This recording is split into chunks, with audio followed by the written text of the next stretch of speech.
আপনি এখানে এসেছেন পার্থিব কোনো স্বার্থ আছে? কথা বল। আর্থিক, পার্থিব, রাজনৈতিক, আমরা এসেছি আল্লাহ তার হাবিবের রেজামান্দি হাসিল করতে, ঠিক না ভাই? অনেকেই তো না খেয়ে বসে আছেন, ক্ষুধাও তো লাগছে। কমিটির পক্ষ থেকে এত মানুষকে তো আপ্যায়নের ব্যবস্থাও নাই। কিন্তু মনে রাখবেন, মুহাক্কিকগণ বলেন খাদ্য দুই প্রকার। আম্মাল গাযাউ ফাহুয়া নাওয়ান, খাদ্য দুই প্রকার। গাযাউন তাকুমু বিহিল আবদান, এক প্রকার খাদ্য যা খেলে স্বাস্থ্য ঠিক থাকে। ওয়া গাযাউন তাকুমু বিহিল আরওয়াহ, আরেক প্রকার খাদ্য যা গ্রহণ করলে রূহটা শক্তিশালী হয়। আল্লাহ রাব্বুল আলামিন মানুষের দেহটা তৈরি করেছেন মাটির সারনির্যাস থেকে, সেজন্য দেহের সব খাদ্য আসে মাটি থেকে। চাল, ডাল, গম, শাকসবজি, ফল ফলাদি সবই আসে মাটি থেকে, কিন্তু মানুষের রূহটা এসেছে আসমান থেকে, রূহের খোরাকটাও এসেছে আসমান থেকেই, ঠিক না? আমরা আজকে এখানে বসেছি গিজায়ে রূহ, রূহের খোরাক গ্রহণ করার জন্য। আল্লাহ যেন কবুল করেন, বলুন আল্লাহুম্মা। আপনারা যে গভীর রাতে বসে আছেন, শয়তান কিন্তু বেজার, শয়তানের চালাচামুন্ডারও বেজার। এখন অবশ্য শয়তানের চালাচামুন্ডার সংখ্যা কমছে। আগে তো তাফসীর মাহফিল নাম শুনলেই তাদের কলিজায় আগুন জ্বলত, শর্ত দিত 34টা, যেন বিরক্ত হয়ে মানুষ তাফসীর মাহফিল করা বাদ দেয়। কিন্তু ওরা জানতো না যে দেশের মানুষ আল্লাহর কোরআনের জন্য বুকের রক্ত ঢেলে দিতে জানে, হাজারো শর্ত দিয়ে কোরআনের মাহফিল থেকে তাদের দূরে সরানো যাবে না। তো শয়তানের চালাচামুন্ডা যে একদম নাই তা মনে করেন না, এখনো আছে, ঠিক না? আমরা কি নেক নিয়ত করে শয়তানের নাপাক গালে একটা চপেটা ঘাত করতে পারি? সবাই মুনাফিকি করবেন না তো? আমরা নিয়ত করছি কিছুক্ষণ পরে আজকের মুনাজাত করে গুনাহ মাফ করে নিষ্পাপ বেহেশতি আল্লাহ ওয়ালা হয়ে বাড়ি যেতে চাই। কারা কারা হাত তুলে আল্লাহ তাআলাকে দেখেন। ওয়ালা তাত্তাবিউ খুতুওয়াতিশ শাইতান, শয়তানের পদাঙ্কসমূহ অনুসরণ করো না। ইন্নাহু লাকুম আদুউম মুবিন, নিশ্চয় শয়তান তোমাদের প্রকাশ্য শত্রু। আল্লাহ তাআলা হালাল খেতে শুধু মুমিন মুসলিমদেরকে বলেন না, গোটা মানব জাতিকেই হালাল খেতে বলেছেন, ঠিক না? মুমিন, বিশ্বাসী, অবিশ্বাসী, আস্তিক, নাস্তিক, মানুষ মাত্রই প্রতিটি মানুষকে আল্লাহ তাআলা হালাল খেতে বলেছেন।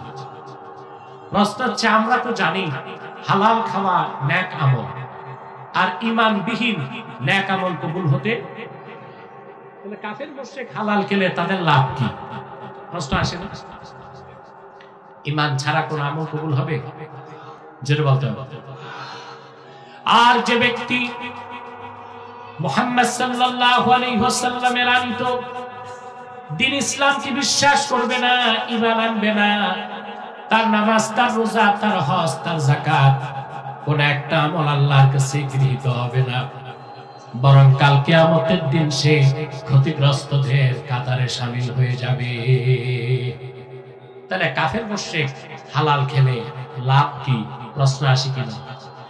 জোরে বলেন। জবাব হচ্ছে, প্রতিটি হারাম খাদ্যের কুপ্রভাব মানুষের 3 জায়গায় বিস্তার লাভ করে: দেহে, মনে, মানসিকতা। দেহে, মনে, মানসিকতা। আল্লাহ কিন্তু কোন কুখাদ্যকে মানুষের রিজিক বানান না, সব দামি জিনিসকে রিজিক বানাইছে। মানুষ তার কুরুচির কারণে শয়তানের প্ররোচনায় কুখাদ্যগুলোকে খাদ্য বানাইছে। শুকরের গোশত, কুকুরের গোশত, সাপ, বিচ্ছু, এগুলো পৃথিবীতে খায় মিলিয়ন মিলিয়ন মানুষ আছে না? কথা বলে না? কিন্তু আল্লাহ এগুলোকে খাদ্য বানান না, এগুলো মানুষ বানাইছে। আল্লাহ যা খাদ্য বানাইছেন আল্লাহ কিন্তু বৈষম্য করেন নাই। বৃষ্টির পানি দেন, মুসলিমরাও পায়, অমুসলিমরাও। অক্সিজেন এটা আল্লাহ ভাগ করছেন, জোরে বলেন। আমরা যেটা নেই অমুসলিমরাও। ঠিক আল্লাহ তাআলা গোটা মানব জাতির জন্য উত্তম জিনিসগুলোকে, হালাল জিনিসগুলোকে রিজিক বানাইছে।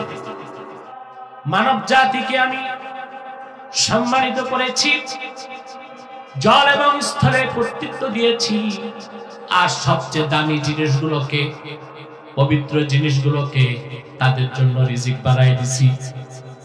তো রিজিকের ক্ষেত্রে আল্লাহ কোনো বৈষম্য, আল্লাহ রাহমান তাআলা রিজিকের ক্ষেত্রে কোনো বৈষম্য করছেন বলেন? কারণ তিনি রহমান। রহমান মানে হচ্ছে সবার জন্য যার দয়ার দরজা। সুবহানাল্লাহ। তো হারাম খাদ্যগুলোকে রিজিক মানুষ নিজেরা বানাইছে, আর প্রতিটি হারাম খাদ্যের কুপ্রভাব কয় জায়গায় প্রভাব বিস্তার করে? মনে, দেহে, মানসিকতায়। যেমন শুকর খাওয়া কি? প্রাণী জগতের সবচেয়ে ইতর আর নির্লজ্জ প্রাণী হচ্ছে শুকর। শুকরের মধ্যে কোনো লজ্জা শরম, অন্যান্য প্রাণীর মধ্যে ফ্যামিলি স্ট্রাকচার আছে। একটা পুরুষ হাতি নির্দিষ্ট একটা মহিলা হাতির কাছে যায়, একটা বাঘ নির্ধারিত একটি বাঘিনীর কাছে যায়। শুকরের কোনো বাস বিচার, ওরা অবাধ যাতায়াত করে, ফিজিক্যাল রিলেশন করে। এই জন্য শুকরের গোশত যে মানুষগুলো বেশি খায়, তাদের এই নির্লজ্জের প্রভাব চরিত্রে প্রভাব বিস্তার করে। এরা বেশরম হয়, বেহায়া হয়। যেমন ইউরোপ আমেরিকা তো অমুসলিমদের মধ্যে কোনো ফ্যামিলি স্ট্রাকচার, ভাই বোন ফিজিক্যাল রিলেশন করে, বাবা মেয়ে ফিজিক্যাল রিলেশন করে, মেয়ে বাবা ফিজিক্যাল রিলেশন করে, মা ছেলে ফিজিক্যাল রিলেশন করে। ইউরোপ আমেরিকায় অমুসলিম কমিউনিটিতে কোনো ফ্যামিলি স্ট্রাকচার নাই। অতিমাত্রায় শুকরের গোশত খাবার কারণে এই নির্লজ্জ প্রভাবটা তাদের চরিত্রে প্রভাব বিস্তার করেছে। সাপ, সাপের চরিত্র হচ্ছে খুব দ্রুত সে তার দেহের অঙ্গভঙ্গি বদলাতে পারে। অ্যামাজন জঙ্গলে এমন বিষাক্ত সাপ আছে, সেকেন্ডে 7 বার ছোবল দিতে পারে। ইউরোপ আমেরিকায় যারা ব্রেক ড্যান্সার, দ্রুত তাদের শরীরের পরিবর্তন আনার জন্য প্রচুর পরিমাণ সাপের গোশত খায়, তাজা রক্ত খায়। তার মানে হচ্ছে প্রতিটি হারাম খাদ্যের কুপ্রভাব কয় জায়গায় পড়ে? দেহে, মনে, মানসিক। সেজন্য আল্লাহ রাব্বুল আলামিন শুধু মুমিনদেরকে হালাল খেতে বলেন নাই, তিনি কমন নির্দেশ করেছেন, ইয়া আইয়ুহান নাসু কুলু মিম্মা ফিল আরদি হালালান তাইয়্যিবা। হে মানব জাতি, ভূপৃষ্ঠে যা কিছু হালাল আছে, পবিত্র আছে, সেটাই খাদ্য হিসেবে গ্রহণ করো। মুমিন মুসলিমরা হালাল খাদ্য গ্রহণ করলে তাদের ইবাদত কবুল হবে, পরকালে নাজাত পাবে, আল্লাহর জান্নাত পাবে। অমুসলিমরাও যদি আল্লাহর নির্দেশটা মানে, পরকালে তাদের কোনো মুক্তি নাই, কোনো নাজাত নাই। দুনিয়ায় তারা সুস্থ থাকতে পারবে, মনটা ভালো থাকবে, মেজাজটা ভালো থাকবে। এই জন্য আল্লাহ তাআলা কাফের মুশরিক অমুসলিমদেরকেও হালাল খেতে বলেছেন। এখন অমুসলিমদেরকে যেখানে আল্লাহর নির্দেশ হালাল খাও, মুসলিম হিসেবে সে হালাল খাওয়ার গুরুত্ব আপনার জীবনে কত বেশি? কথা বলেন। এই আয়াতের তাফসীর করতে যে ইমাম কুরতুবী একটা মত উল্লেখ করেছেন, আন-নাজাতু ফি সালাসাতিন আকলিল হালাল ওয়া আদাইল ফারাইজ ওয়াল ইক্তিদাই বিন নবী সাল্লাল্লাহু আলাইহি ওয়াসাল্লাম। তিনটি কাজের মধ্যে আল্লাহ তাআলা বান্দার নাজাত রেখেছেন। তার প্রথমটাই হচ্ছে হালাল খাওয়া, 2 নাম্বার হচ্ছে আদাইল ফারাইজ, ফরজগুলোকে আদায় করা, 3 নাম্বার হচ্ছে ওয়াল ইক্তিদাই বিন নবী সাল্লাল্লাহু আলাইহি ওয়াসাল্লাম, জীবনের সকল ক্ষেত্রে আল্লাহর হাবিব মুহাম্মদ সাল্লাল্লাহু আলাইহি ওয়াসাল্লামের সুন্নতের অনুসরণ করতে হবে। নাজাত কয়টা কাজে? অনেক তাহাজ্জুদ পড়লে নাজাত এমন কথা নাই, অনেক তাসবিহ পড়লে নাজাত এমন কথা নাই, তিনটা কাজের মধ্যেই নাজাত। তার প্রথমটা হচ্ছে আকলিল হালাল, দ্বিতীয়টা হচ্ছে আদাইল ফারায়েজ, ফরজগুলো আদায় করতে হবে, তৃতীয়টা হচ্ছে ওয়াল ইক্তিদাই বিন নবী সাল্লাল্লাহু আলাইহি ওয়াসাল্লাম, জীবনের সকল ক্ষেত্রে আল্লাহর হাবিবের সুন্নতের অনুসরণ করতে হবে। সুবহানাল্লাহ বলবেন না? আপনাকে সব ক্ষেত্রে আল্লাহর হাবিবের সুন্নত মানেন? জি না। নামাজ, রোজা, হজ, যাকাতই সুন্নত মানেন, আপনার পোশাক আশাকের সুন্নতের কোনো অনুসরণ নাই।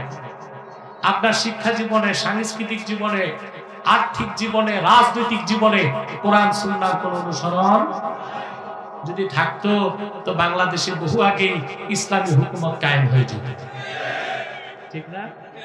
আমরা দুই রং ধরছি। কয় রং? ইসলামের রং জীবনের একটা অংশে ইসলামী রং, জীবনের আরেকটা অংশে কুফরির রং। কবি গানের কাব্যের ভাষায় বলেন, দো রঙ্গি ছোড় দে এক রঙ্গে হো যা, সরাপা মন বানিয়া সঙ্গ হো যা। দুই রং ছাড়াও এক রং ধরো, হয় মোমের মতো বলে পরিপূর্ণ মুমিন হয়ে যাও, কিংবা পাথরের মতো শক্ত হয়ে কাফের হয়ে যাও। কিছুটা ইসলাম, কিছুটা অনিসলাম, কিছুটা দিনদারি, কিছুটা বদদিনী। জীবনের একটা অংশে ইসলামের অনুসরণ, আর একটা অংশে পশ্চিমাদের রং ধারণ। এটা মুমিনের চরিত্র নয়, এটা মুনাফিকের চরিত্র। আমাদের দেশে কিন্তু অনেক মানুষ আছে নামাজ রোজাও করতেছে, আবার পশ্চিমা দুনিয়ার আদর্শকে দাঁত দিয়া কামড়ায় ধরছে। ঠিকটা তো বুঝে বললেন না, না বুঝেই বলছেন। 1947 সালে ইংরেজদেরকে আমরা বিতাড়িত করেছি, কিন্তু ইংরেজদের শিক্ষা, সভ্যতার আইনকে আমরা আজকে 80 বছরও ছাড়তে পারি নাই, দাঁত দিয়া কামড়ায় ধরে রাখছি। ঠিক না? আমাদের মধ্যে অনেকে এখন চাচ্ছে মডারেট মুসলিম হতে, অর্থাৎ ইসলামও মানবো আর যতটুকু পারা যায় পশ্চিমাদের সভ্যতাও মানবো। এটা কি ইসলামী চরিত্র না মুনাফিকি চরিত্র? চিল্লায় বলো মুসলমান, এটা ইসলামী চরিত্র না মুনাফিকি চরিত্র? জীবনের সকল ক্ষেত্রে রাসূলে মাকবুল সাল্লাল্লাহু আলাইহি সাল্লামের সুন্নতের অনুসরণের বাইরে দুনিয়াতেও ইজ্জত নাই, সম্মান নাই, কল্যাণ নাই, পরকালেও মুক্তি নাই। কয়টা কাজে না যা জোরে বলতে হবে। বাস এতটুকু ওয়াজ মনে রাখলেই মাহফিল সার্থক। কয়টা কাজে না যা? আকলিল হালাল ওয়া আদাইল ফারায়েজ ওয়াল ইক্তিদাই বিন নবী সাল্লাল্লাহু আলাইহি ওয়াসাল্লাম। প্রথম হচ্ছে হালাল খাওয়া, দুই নাম্বার হচ্ছে ফরজগুলো সব মানতে হবে, তিন নাম্বার আল্লাহর হাবিবের সুন্নতের অনুসরণ করতে হবে জীবনের সকল। এই ক্ষেত্রে আমরা ভেজাল করে ফেলছি। কি করে ফেলছি? আমাদের লেনদেন কি সুন্নত তরিকায় হয়? আমাদের দেশের আইন কোনটা? ইংরেজরা 196 বছর আগে যে আইন করে দিয়ে গেছে, বস্তা পচা ত্রুটিপূর্ণ আইন আমার দেশে এখনো চলছে। যদি দেশকে সংস্কার করতে হয় ইংরেজদের আইনকে লাঠি মারতে হবে, আল্লাহর কোরআনের আইন দিয়ে দেশ চালাতে হবে, নতুবা বাংলাদেশের সংস্কার সম্ভব হবে না, হবে না।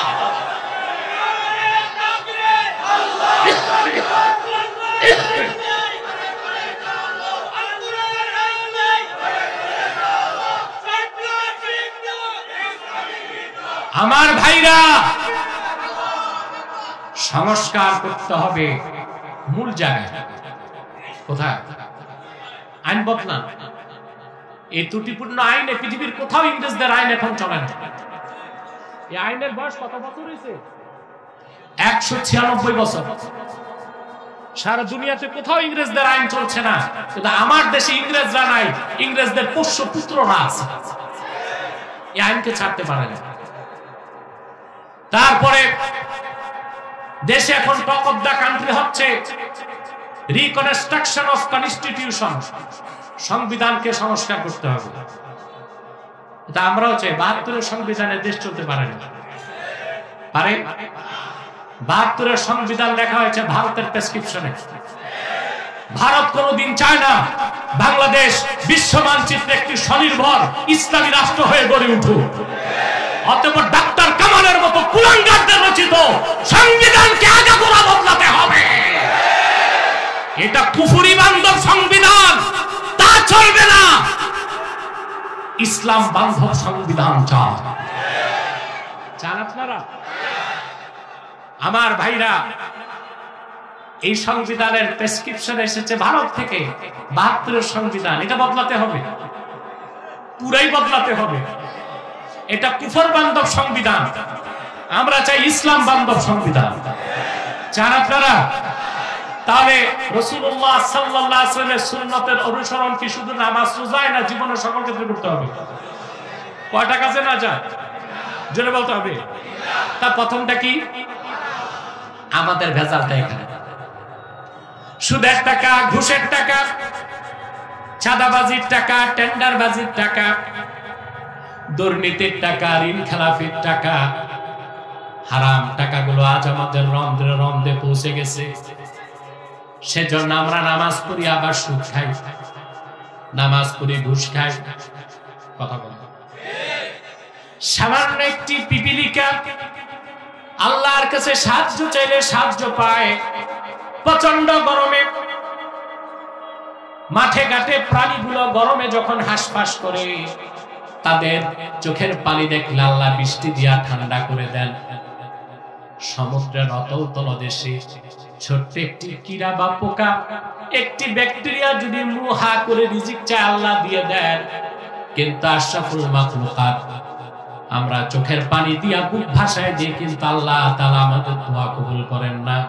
কারণ ইবাদত কবুল আর দোয়া কবুলের একমাত্র শর্ত হচ্ছে আকলুল হালাল, হালাল খেতে হবে। ইবাদত কবুল আর দোয়া কবুলের জন্য শর্ত কি? হালাল খাওয়া। বিশেষ করে দোয়া কবুলের জন্য দুইটা কাজ লাগবে, আকলুল হালাল, সিদকুল মাকাল। হালাল খেতে হবে, সত্য কথা বলতে হবে। আমাদের এই দুই জায়গাতেই কি সমস্যা? আমাদের জবানটাও পাক না, রিজিকটাও। আমরা যদি জবানটা পাক করতে পারি আর রিজিকটা পাক করতে পারি, আমাদের সবগুলো দোয়া আল্লাহ কবুল করবে। এটা আল্লাহর ওয়াদা। সুবহানাল্লাহ বলুন। আল্লাহ রাব্বুল আলামিন কোরআন কারীমে ওয়াদা করেছেন, উম্মতে মুহাম্মাদীর ঈমানদার যত দোয়া করবে, দোয়ার শর্ত যদি পূরণ করে, সবগুলো দোয়া আল্লাহ কবুল করবেন। কিছুটা দুনিয়ায় পাবে, বাকিটা আখিরাতে পাবে। আর রিসালাতুল কুশাইরিয়ায় আবুল কাসেম কুশাইরি রাহমাতুল্লাহ লেখেন, হাসর ময়দানে আল্লাহ তাআলা উম্মতে মুহাম্মাদীর কিছু মানুষকে অনেক বেশি পুরস্কার দিবেন। তারা বলবেন, আল্লাহ আমি তো এত ইবাদত করি নাই, এই পুরস্কারগুলো কিসের বিনিময়ে? আল্লাহ বলবেন, রে বান্দা, দুনিয়াতে যত দোয়া করতে সব তো কবুল করতাম না, যেগুলো কবুল করি না আজ সব নিয়ামত হিসেবে তোমার হাতে তুলে দিলাম। বান্দা আফসোস করে বলবে, আয় আল্লাহ, দুনিয়ায় যদি একটা দোয়াও না কবুল হতো, কতই না ভালো হতো। আজকে হাসর ময়দানে সব পেয়ে যেতাম। আপনার প্রতিটি দোয়া আল্লাহ কবুল করবেন, এটা আল্লাহর ওয়াদা, কিন্তু শর্ত পূরণ করতে হবে। পূরণ করতে হবে। জামান পাক, রিজিক পাক। সুবহানাল্লাহ। আমি আপনাদেরকে একটা হাদিস শরীফ শোনাচ্ছি। হাদিসটি মিশকাত শরীফে এসেছে, তিরমিজি শরীফে এসেছে। আমার বিশ্বাস হাদিসটি মনে রাখবেন এবং হৃদয়ে লালন করবেন। পারবেন তো ভাই? আল্লাহ হাবিব ইরশাদ করেছেন, ইন্না ফিল জান্নাতি গুরাফা ইউরা যুহুরুহা মিন বুতুনিহা ওয়া বুতুনুহা মিন যুহুরিহা তুরা যুহুরুহা মিন বুতুনিহা ওয়া বুতুনুহা মিন যুহুরিহা। আল্লাহর হাবিব বলেছেন, আল্লাহর জান্নাতে কতগুলো কামরা আছে। সুবহানাল্লাহ বলুন। ভিভিআইপি কামরা, যে কামরাগুলোর ভিতর থেকে বাহির দেখা যায়, বাহির থেকে ভিতর দেখা যায়। ফাকামা আরাবিয়ুন ফাকালা লিমান হাযা ইয়া রাসূলুল্লাহ, লিমান হিয়া ইয়া রাসূলুল্লাহ সাল্লাল্লাহু আলাইহি ওয়াসাল্লাম। এক বেদুইন সাহাবী দাঁড়িয়ে বললেন, ইয়া রাসূলুল্লাহ সাল্লাল্লাহু আলাইহি ওয়াসাল্লাম, বেহেশতের কথা শুনেছি, বেহেশতের ভিতরে এত সুন্দর কামরাগুলো আল্লাহ কাকে দিবেন? আপনারাও জানতে চান? আল্লাহর হাবিব বলেছেন, লিমান আতাবাল কালাম ওয়া আত'আমাত তা'আম ওয়া আদামাস সিয়াম ওয়া সাল্লা লিল্লাহি বিল লাইলি ওয়ান নাসু নিয়াম। আমার যে উম্মত ফরজ ওয়াজিব সুন্নতের পরে চারটা কাজ করবে। আতাবাল কালাম, কথাকে পবিত্র করবে। কথাকে তার মানে সত্য কথা বলবে, গীবত করবে না, চগলখড়ি করবে না। ওয়া আত'আমাত তা'আম, মানুষকে খাওয়াবে। আপনারা কি মানুষকে খাওয়ান? জি না। 15 বছর আমরা দেখছি ডিবির হারুনের হোটেল ব্যবসা, ভাতের হোটেল। আর আমার দৃষ্টিতে আপনাদের বাংলাদেশের প্রতিটি বিয়ের বাড়ি এক একটা ভাতের হোটেল। ওখানে গরিবের খাওয়া নাই। কথা বলেন। আপনারা তো শুধু দেখছেন ডিবির হারুনের ভাতের হোটেল। আমি দেখি বাংলাদেশে প্রত্যেক বিয়ের বাড়ি এক একটা ভাতের হোটেল, টেবিল থাকে। এর মানে হচ্ছে দিয়ে যান, খেয়ে যান, গরিবের দাওয়াত নাই। শিল্পপতি, সওদাগর, আরবদার, চেয়ারম্যান, মেম্বার, এমপি, তাদের দাওয়াত হয়। তেলের মাথায় তেল দেয়। গরিব ভাই রিক্সা চালায়, ওর দাওয়াত নাই। ওর গেঞ্জি থেকে ঘামের গন্ধ আসে, 50 টাকাও দিতে পারবে না। মেয়ের বিয়েতে তার দাওয়াত নাই। পোলাও গোস্ত কোরমার গ্রাম তার নাকে ঢুকলে তার হৃদয়টা ত্রাহি ত্রাহি করে এক লোকমা খেতে। চোখের পানি ফেলতে ফেলতে চলে যায়। হায় রে নির্বোধ, তোমার গরিব ভাইটাকে আদর করে যদি খাওয়াতা, আল্লাহ খুশি হয়ে যেতেন। তোমার মেয়ের বিয়েটা আল্লাহর কাছে কবুল হয়ে যেতে পারত। নিঃস্বার্থে আপনি অন্য মানুষকে খাওয়াবেন। লিমান আতাবাল কালাম ওয়া আত'আমাত তা'আম, যে তার কথাকে পবিত্র করলো, মানুষকে বেশি বেশি খাওয়ালো। ওয়া আদামাস সিয়াম, নিয়মিত রোজা রাখলো। সুবহানাল্লাহ। বেশি বেশি রোজা রাখলে। এখন বেশি রোজা কয়টা করে করবেন প্রশ্ন আসেন। আল্লাহর হাবিব সাল্লাল্লাহু আলাইহি ওয়াসাল্লাম হাদিস সাক্ষ্য দেয় যে ব্যক্তি রমজানে 30টা রোজা রাখবে, শাওয়ালে 6টা রোজা রাখবে, প্রত্যেক মাসে 3টা করে রোজা রাখবে, 13, 14, 15, ওই লোকটাকে আল্লাহ তাআলা সারা বছর রোজা রাখার সওয়াব। আমরা এই কাজটা করব। রমজানে 1 মাস, শাওয়ালে 6টা, প্রতি মাসে। সুবহানাল্লাহ। ওয়াসাল্লা লিল্লাহি ওয়ান নাসু নিয়াম, বিল-লাইলি ওয়ান নাসু নিয়াম। আর নামাজ পড়লো তখন আল্লাহর জন্য রাতে, যখন ঘুমায় থাকলো সবাই। ওই নামাজটার নাম কি? 4টা কাজ যে করবে, রাসূল করিম সাল্লাল্লাহু আলাইহি ওয়াসাল্লাম বলেছেন, আমার উম্মতকে আল্লাহ বেহেশতের ওই খাস কামরাগুলো দান করবে। তাহলে ইবাদত কবুল আর দোয়া কবুলের শর্ত কি? জোরে বলতে হবে। হালাল খাওয়ার আগ পর্যন্ত দোয়া কবুল, ইবাদত কবুল। আমি যে আয়াতের তাফসীর করছি সূরা বাকারা 168 নম্বর আয়াত, ঠিক এই আয়াতের তাফসীর ইমাম কুরতুবী একটা হাদিসে বলেছেন। এই আয়াত যখন নাজিল হয়ে গেল,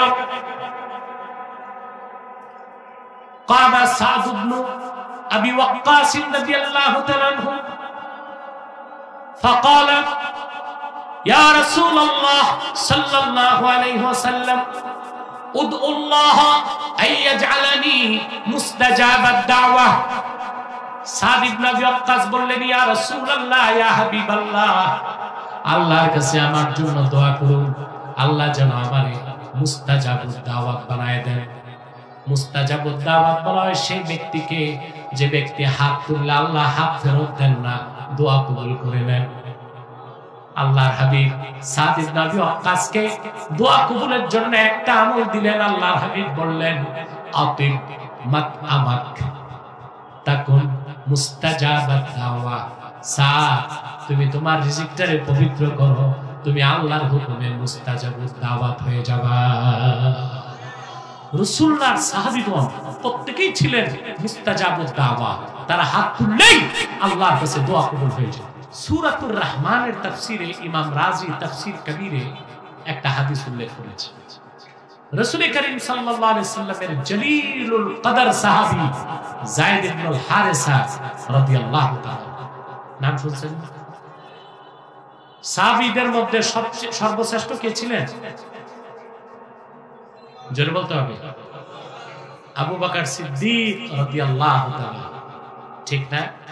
সম্মানিত সুধী, আবু বকর সিদ্দিকের নাম কোরআন শরীফের কোথাও আসে না, সরাসরি না, যায়েদের নাম এসেছে সূরাতুল আহজাব। যায়েদ রাদিয়াল্লাহু তাআলা আনহু মক্কা থেকে তায়েফে যাচ্ছেন। ওনার সঙ্গী ছিল মুনাফিক। কি ছিল? আপনারা মুনাফিক ছিলেন? জি না, আনতাজি। মুনাফিক দুই প্রকার। কয় প্রকার? এক প্রকার হচ্ছে কাফের মুনাফিক, আরেক প্রকার হচ্ছে ফাসিক মুনাফিক। আম্মাল মুনাফিকুল কাফির ফাহুয়া আল্লাযী আবতানাল কুফরা ওয়া আযহারাল ইসলাম। কাফের মুনাফিক সেই ব্যক্তি যে ভিতরে কুফরি রাখে, বাইরে ইসলামকে দেখায়, এরা কাফের মুনাফিক। আরেক প্রকার মুনাফিক, লোকটা মুসলিম কিন্তু চরিত্রটা মুনাফিকের মতো, এ হচ্ছে ফাসিক মুনাফিক। বাংলাদেশে কোন মুনাফিক বেশি? সত্য বলে,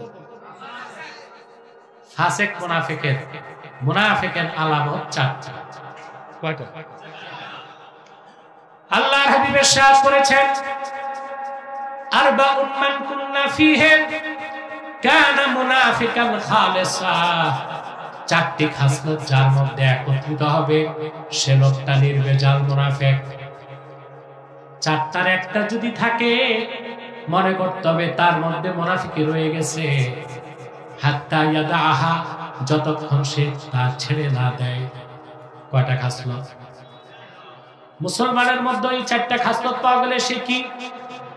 কোন মুনাফিক? কাফের মুনাফিক না, ফাসিক মুনাফিক। ইযা তুমিনা খানা ওয়া ইযা হাদাসা কাযাবা ওয়া ইযা আহাদা গাদারা ওয়া ইযা খাসামা ফাজার। যখন তাকে আমানতদার বানানো হয় সে খেয়ানত করে, যখন কথা বলে মিথ্যা বলে, যখন ওয়াদা করে ওয়াদা বরখেলাফ করে, আর যখন ডিবেট করে বিতর্ক করে একজন আরেকজনকে অশ্লীল ভাষায় গালিগালাজ করে। কয়টা? আমানতদার বানানো হলে কি করে? কথা বললে, ওয়াদা করলে, বিতর্ক করলে। আপনাদের যদি ভয় না থাকে তাহলে বলবেন এই চারটা খাসলত অতি মাত্রায় বাংলাদেশে কোন শ্রেণীর মধ্যে পাওয়া যায়? রাজনীতিবিদ, পলিটিশিয়ানদের মধ্যে। যখনই তারা আমানতদার বানানো হয় খেয়ানত করে। সংসদে যেদিন ঢুকে শপথ বাক্য পাঠ করে ওই দিনই তো ইমানটা নষ্ট হয়। শপথ বাক্যে বলে আমি বাংলাদেশের প্রতি অকৃত্রিম বিশ্বাস ও ভালোবাসা রাখি। আরে ভাই, দেশের উপর তো ইমান আনা যায় না, ইমান আনতে হবে আল্লাহর কোরআনের উপর। দেশ কি? দেশ তো একটা জড় পদার্থ, ঠিক না? দেশের উপর ইমান আনা যায়? তো দেশের উপর ইমান আনা মূর্তির উপর ইমান আনায় পার্থক্য কি? কথা বলেন। এই জন্য বলছিলাম দেশ সংস্কার করতে হলে সংবিধান চেঞ্জ করতে হবে। এমন শপথ বাক্য এমপিদেরকে পাঠ করানো যাবে না যে শপথ বাক্য পাঠের মাধ্যমে মানুষের ঈমান নষ্ট হয়ে যায়, ঠিক কিনা বলেন? তো শপথ বাক্য পাঠের সাথে সাথে এমপিদের ঈমান কি হয়? বলে আমি বাংলাদেশের প্রতি অকৃত্রিম বিশ্বাস ও আনুগত্য পোষণ করছি। দেশের আনুগত্য হবে না কোরআন সুন্নাহর আনুগত্য হবে? তো শপথ বাক্যের এই অংশটা কি শিরক মুক্ত?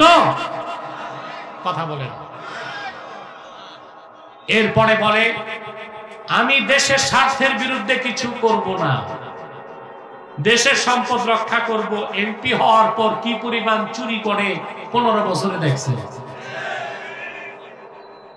এত টাকা বাংলাদেশ ঋণগ্রস্ত হয়েছে, আপনাদের প্রতি জনের মাথা পিছু ঋণ হচ্ছে 1,07,000 টাকা। কত? সবার, আমাদের প্রত্যেকের মাথা পিছু ঋণ কত? এই টাকা কিভাবে শোধ করবেন? ডক্টর ইউনূস আমাদেরকে আশ্বাস দিয়েছে পাচার হওয়া টাকা ফেরত আসবে। আব্বাসীর কথা তো মিয়া 15-16 বছর ধরে দেখতেছো, সবই তো মিলে। আমার রাজনৈতিক বক্তব্য যেগুলো মিল পেয়েছেন, অন্তত 70% তো মিল পাইছেন। আমি বলে রাখছি, ডায়েরিতে লিখে রাখুন, 15 বছরে যত টাকা বেগম পাড়ায় আর দিল্লিতে আর লন্ডনে পাচার হয়েছে, একটা টাকা বাংলাদেশে আসবে। কারণ ছোট চোরেরা পাঠিয়েছে বড় চোরের কাছে, ছোট চোররা পাঠিয়েছে বড় চোরদের কাছে। আমরা একটা জিনিস চাই ইন্টারিম গভর্নমেন্টের কাছে, যে অন্তত যে চোরগুলো জেলখানায় আছে এদেরকে শাস্তি দেওয়া হোক। কি দেওয়া হোক? আমাদের ভয় হচ্ছে এরা ধীরে ধীরে জামিনে মুক্তি পেয়ে যাবে, এদেরকে শাস্তি দেওয়া হোক। শাস্তি শরীয়ত আইনে শাস্তি দিতে হবে। চোরের শাস্তি হাত কাটা। السارقة السارق والسارقة فاقطعوا أيديهما। চোর হোক চুন্নি হোক, কথা বলো, চোর হোক চুন্নি হোক। আমি কি বুঝাতে চাচ্ছি বুঝতেছেন? চোর হোক চুন্নি হোক, হাত কাটো। এখন যে চোরগুলো চুরি করছে এদের হাত কেটে দিলে ভবিষ্যতে যারা রাষ্ট্রের দায়িত্বে আসবে দুর্নীতি করার সাহস করবে। তাহলে সংস্কারটা ভাসমান সংস্কার হবে না, একেবারে স্থায়ী সংস্কার চাই।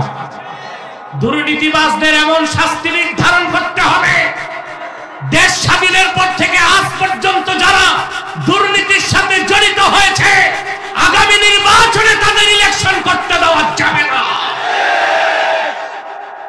যারা লক্ষ লক্ষ টাকা কোটি টাকা পাচার করেছে, আমরা মৃত্যুদণ্ড চাই না, তাদের হাত কাটো।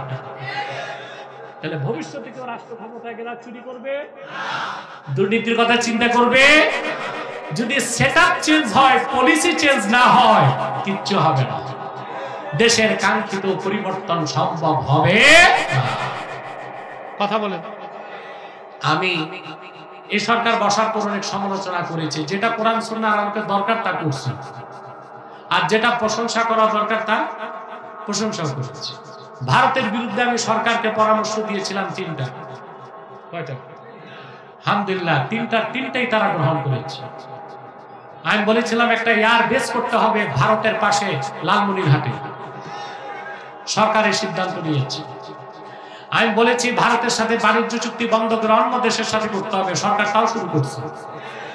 আমি আরেকটা কথা বলেছি, আমাদের ভারতের শত্রু যে দেশ অর্থাৎ চায়না, তার সাথে প্রতিরক্ষা চুক্তি করতে হবে, এটাও সরকার চিন্তা করতেছে। 4 নম্বর আরেকটা বলেছি, এটা সিদ্ধান্ত নিচ্ছে না। আমি বলেছি প্রত্যেকটি মাদ্রাসা স্কুলে প্যারা মিলিটারি ট্রেনিং দিতে হবে, হিন্দুস্তানের সন্ত্রাসীদের বিষ দাঁত ভেঙে দেওয়ার জন্য।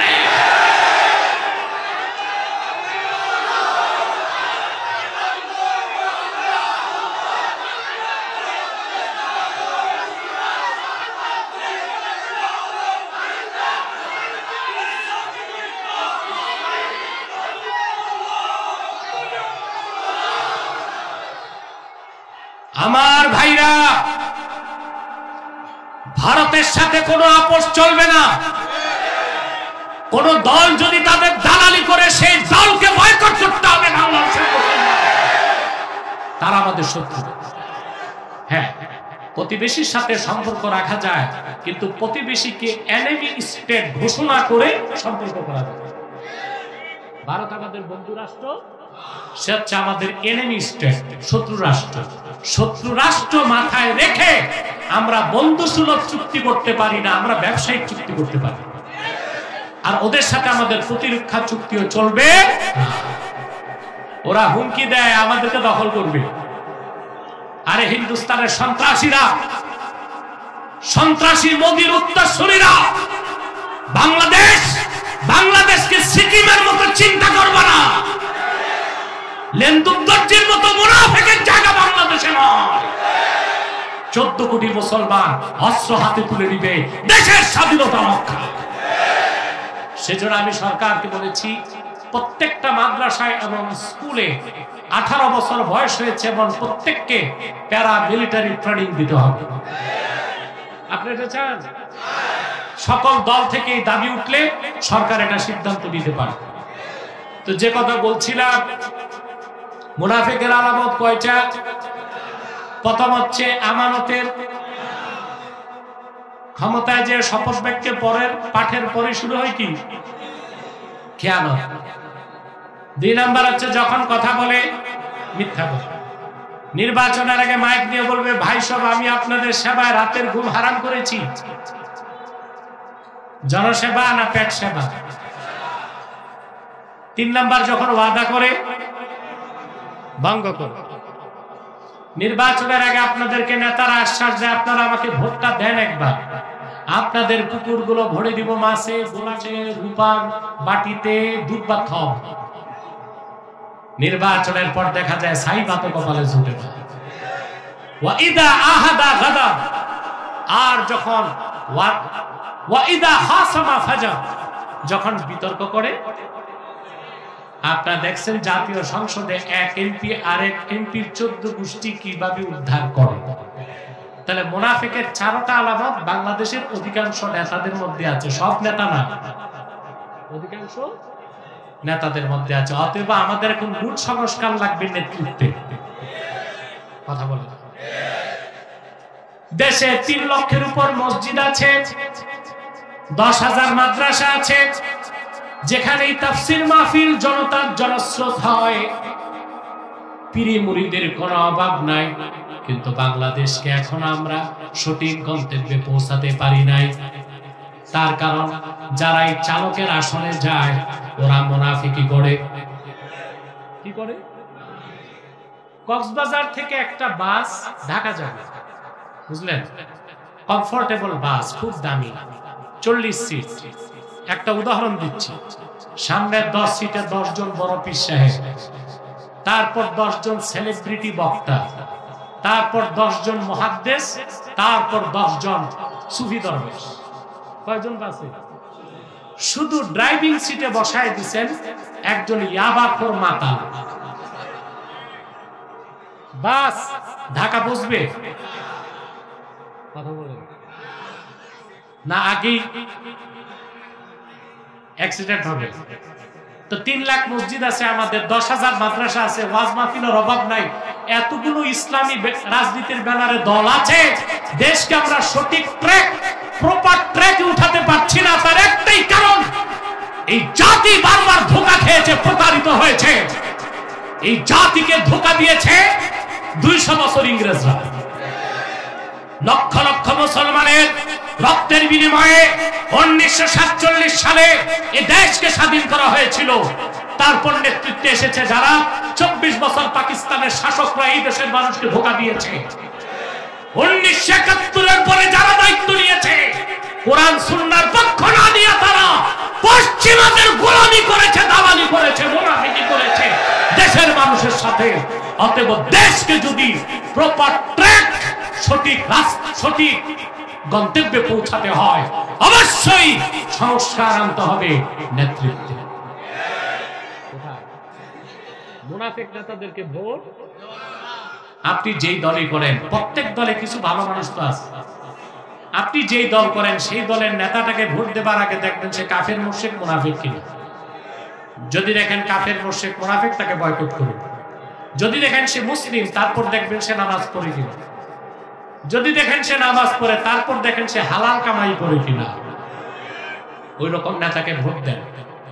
তা বাংলাদেশটা একটা ইসলামিক সোসাইটিতে পরিণত হয়ে যাবে, ইসলামী সমাজ। আপনি জানেন রাষ্ট্র থেকে সমাজ বড়। কথা বলেন। আপনার রাষ্ট্রবিজ্ঞানের ছাত্র আছেন এখানে দুই একজন? পলিটিক্যাল সায়েন্সের আছেন? পলিটিক্যাল সায়েন্সের একটা অথেন্টিক স্টেটমেন্ট হচ্ছে society is great than state. রাষ্ট্র থেকে সমাজ বড়। আমরা প্রত্যেক দলের মুসলমান যদি নিজ নিজ দলের ইমানদার চরিত্রবান নামাজীদেরকে আপনার যদি ভোট দেন, বাংলাদেশ ইসলামী সমাজে পরিণত হয়ে যাবে। পরবর্তী প্রজন্ম বাংলাদেশকে ইসলামী রাষ্ট্র বানায় দিতে পারবে। ঠিক না? সংস্কার তো ইউনূস সাহেবের হাতে না, সংস্কার তো জনগণের হাতে। আপনাদের সদিচ্ছা লাগবে, আপনাদের ঐক্যবদ্ধ হতে হবে, আপনাদেরকে সঠিক পলিসি নির্ধারণ করতে হবে। ঠিক কিনা বলেন? তো বাংলাদেশে কোন সমস্যা বেশি? মুনাফিক। কোন মুনাফিক বেশি? বুঝতে পারলাম? যায়েদ রাদিয়াল্লাহু তাআলা আনহুর সাথে ছিল ফাসিক মুনাফিক না, কাফের মুনাফিক। তায়েফে না, কাফের মুনাফিক। তায়েফে যাওয়ার পর হযরত যায়েদ ঘুমায় গেছেন, পরিশ্রান্ত দেহ। সেই সুযোগে মুনাফিক হযরত যায়েদের হাত পা বেঁধে হাতে তরবারি নিয়েছে। হযরত যায়েদের চক্ষু খুলে গেল।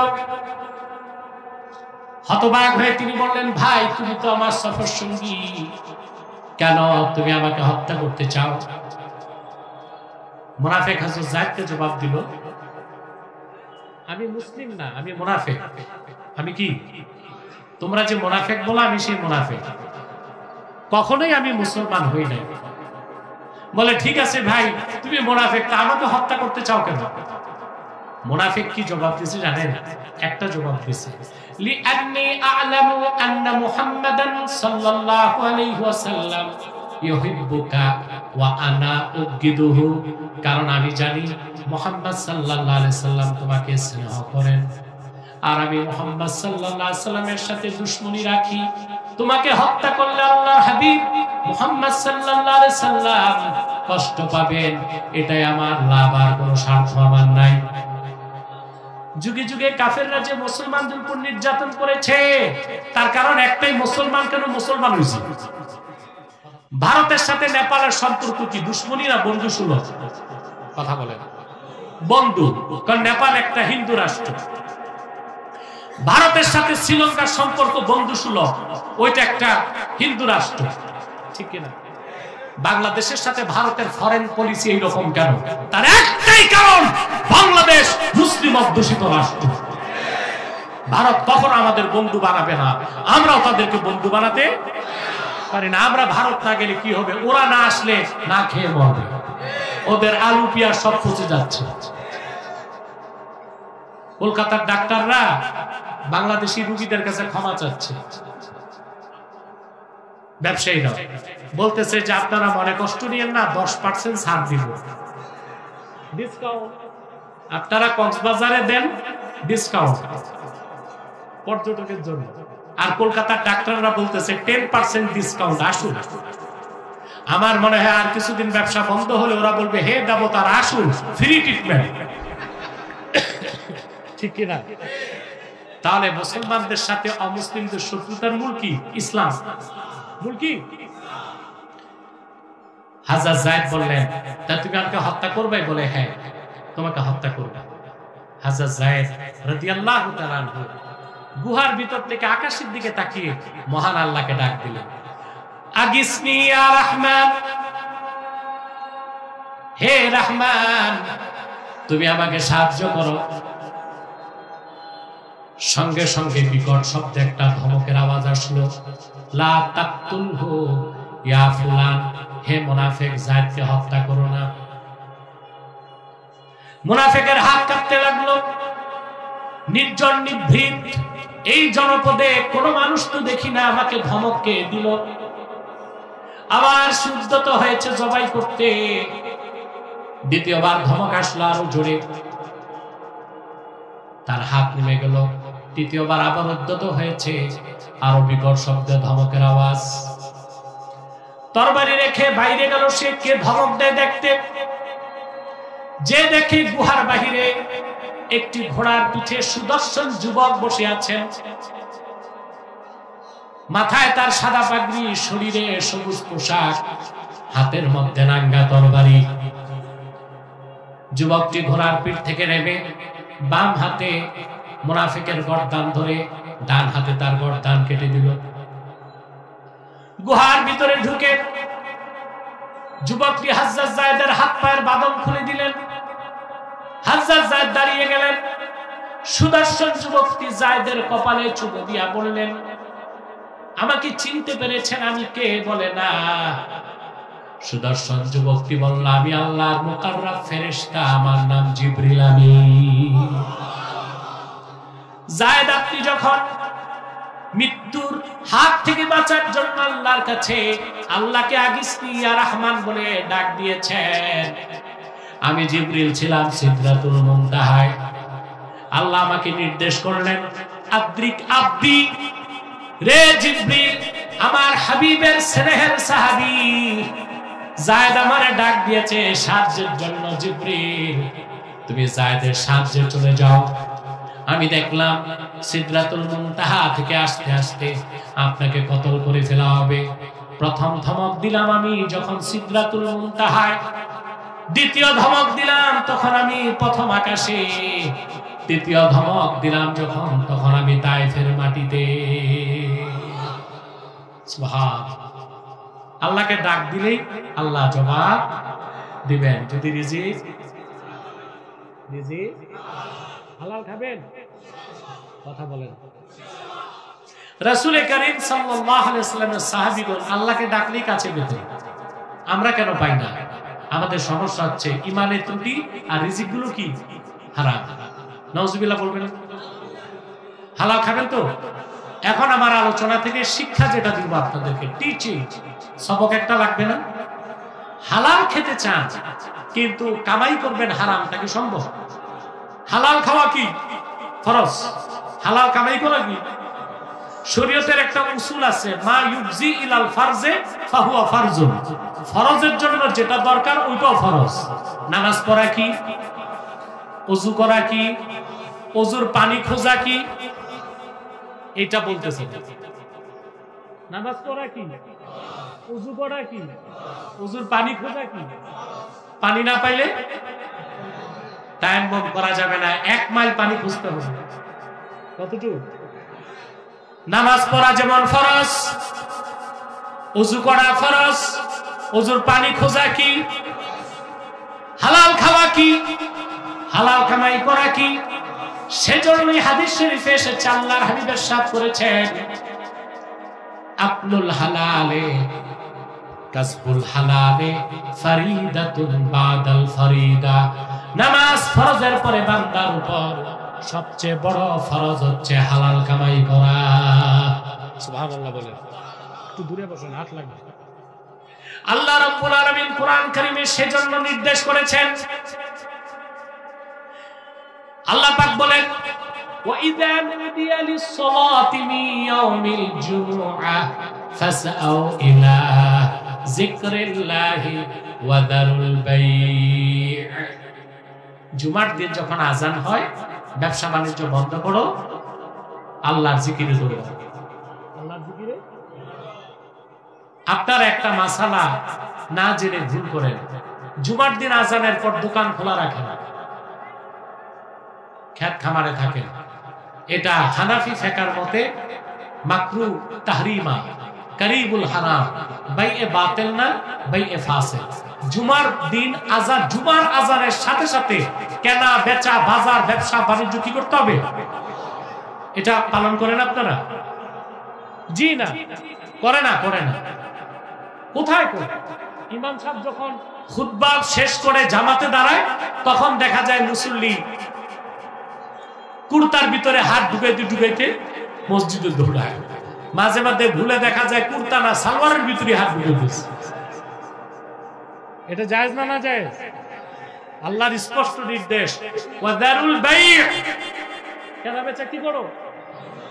তাহলে আপনি দেখেন আপনার ব্যবসাটা হালাল, কিন্তু তরিকা ভুলের কারণে কি হচ্ছে? কথা বলেন। এটা করবেন। আরেকটা হারাম কাজ আপনারা জুমার দিন করেন, এখন থেকে আর করতে দিবেন না, যুবকদেরকে দায়িত্ব নিতে হবে। বলবো, ইমাম সাহেব জুমার দিন মিম্বরে বসে থাকে, নেতা যায় ভাষণ দেয়। ইমাম সাহেবরা বলেন না, এটা শরীয়তে জায়েজ নাই।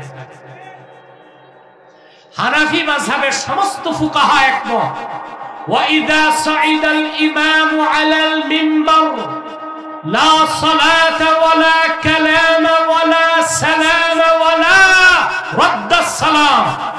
জুমার দিন খতিব মিম্বরে বসে যাওয়ার পরে নামাজ চলবে না,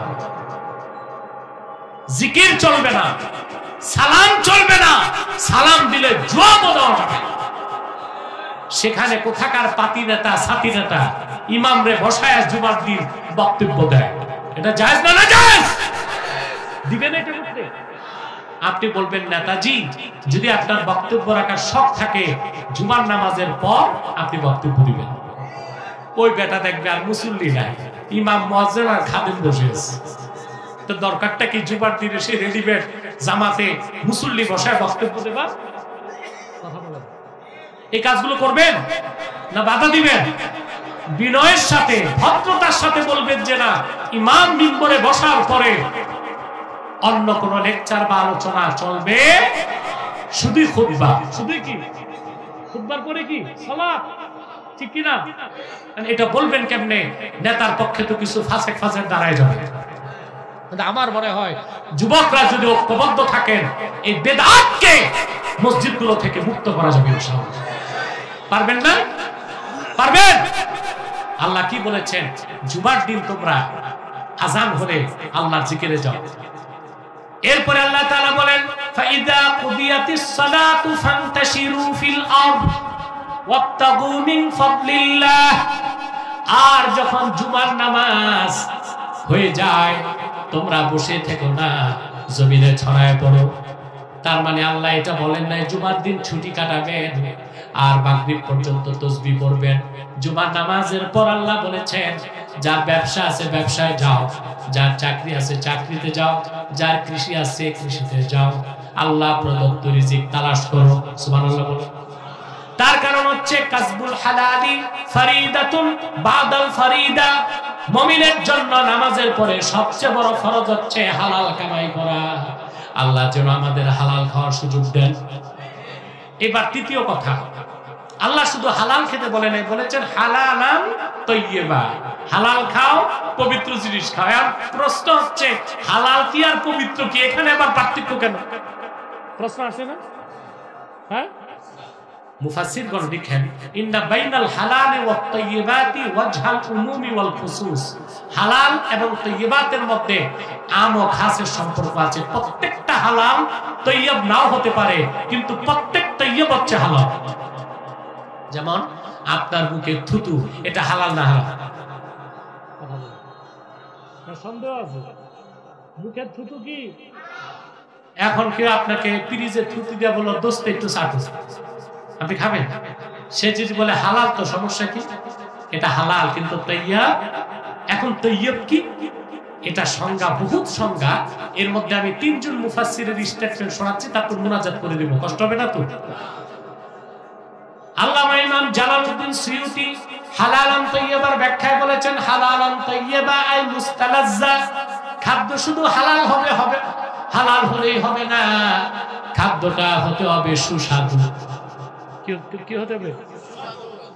দুই নাম্বার হচ্ছে ইমাম কুরতুবী বলেছেন হালালান তাইয়্যিবা, তাইয়্যিবার মানে মুকাউবিলিল আবদান, শরীরের জন্য শক্তিবর্ধক হতে হবে। আর তাইয়্যিবার সবচেয়ে সুন্দর ব্যাখ্যা করেছেন ইমাম শাফি, যা মাহমুদ আলুসি রুহুল মাআনির মধ্যে লিখেছেন। ইমাম শাফি তাইয়্যিব শব্দের ব্যাখ্যা করেছেন কুল্লু মা তাস্তাতিবুহু আশ-শাহওয়াতুন নাশিয়াতুল মুস্তাকিমা মিন মিজাজিস সহিহ। প্রত্যেক সেই হালাল খাদ্য যা সুস্থ রুচি সম্পূর্ণ মানুষের সুস্থ বিবেক সার্টিফাইড করে। কি বলে? হালাল হলেই হবে না। অর্থাৎ হালালটা যদি সুরুচি সম্পন্ন কোন সুস্থ বিবেকের মানুষ স্বীকৃতি দেয় যে এটা ভালো খাদ্য, ওইটা হালালান তাইয়্যিবা। বলেন সুবহানাল্লাহ। এখন আপনাদের কাছে আমার প্রশ্ন, সুরুচি কার? যার ঈমান নাই তার সুরুচি হইতে পারে না, তার কুরুচি। আর যার ঈমান নাই তার মেজাজ সহি হইতে পারে না, তার মেজাজটাও কি খারাপ। কথা বলে না? আমি একটা বাক্য বলে যাই, এটা আপনারা ভাব সম্প্রসারণ করবেন বাড়িতে যে। বলবো? কথা বলে আমি দিচ্ছি ভাব সম্প্রসারণ হিসেবে, করবেন কোথায় যে? সকল পাগল কাফের নয়, কিন্তু সকল কাফেররাই পাগল। ঠিকটা ঠিক মতো বলতে হবে, ঠিকটা ঠিক মতো বলতে হবে। সকল পাগল কাফের নয়, সকল কাফেররাই পাগল। এজন্য যার ঈমান নাই, ও রুচিও ঠিক নাই, মেজাজও ঠিক নাই। এই জন্য ইমাম শাফি শর্ত দিয়েছেন, মা তাস্তাফিবুহু আশ-শাহওয়াতুল মুস্তাকিমাতুন নাশিয়াতুন মিন মিজাজিস সহিহ। যে ঈমানদার, যার রুচি ঠিক, মেজাজ ঠিক, সে যে হালাল খাদ্যকে সার্টিফাইড করবে এটা ভালো খাদ্য, ওইটা হালালান তাইয়্যিবা। আল্লাহ শুধু হালাল খেতে বলেন নাই, বলেছেন হালালান তাইয়্যিবা। খাবেন, তাহলে কামাই কি করবেন? হালাল।